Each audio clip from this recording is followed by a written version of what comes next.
তো viewers, like দিয়ে সম্পূর্ণ ভিডিওটা দেখতে থাকি। ঈদুল আজহায় মুক্তিপ্রাপ্ত সিনেমা তুফান এখনও দর্শকের নজর কেড়েছে। তো রায়হান রাফির পরিচালিত এই সিনেমার মাধ্যমে ডলিউড কিং শাকিব খান পৌঁছে গেছে অন্যান্য উৎসবে।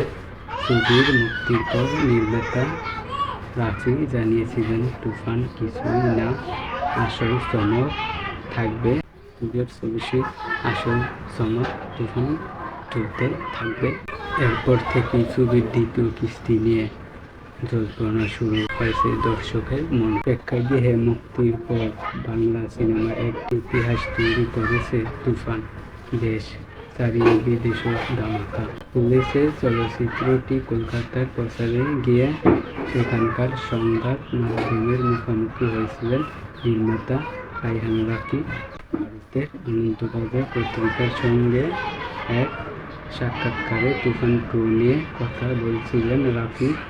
এই মুহূর্তে যুক্তরাষ্ট্র সফরে আছেন নির্মাতা। সেখান থেকে দেশে ফিরে তুফান এর সিক্যুয়েলের কাজ শুরু করার পরিকল্পনা আছে তার। এরই মধ্যে সিক্যুয়েলটির চিত্রনাট্য নিয়ে কাজ শুরু করেছেন তিনি। এবার আরও বড় আয়োজনে ফিরবে সিনেমাটির। প্রায় সব অভিনয়শিল্পী থাকবেন তুফান 2-তে। এছাড়া কলকাতার প্রথম সারির আরও বেশ কয়েকজন তারকা এই সিনেমায় থাকতে পারেন।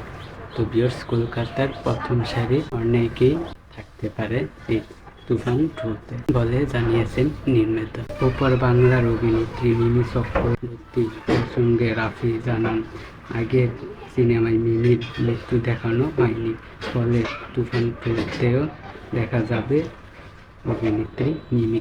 অন্যদিকে একটি টেলিভিশনের সাক্ষাৎকারে তুফান 2-র মুক্তি নিয়ে রায়হান রাফি জানিয়েছেন, দর্শকের বছর কয়েক অপেক্ষা করতে হবে ছবির সিক্যুয়েলের জন্য।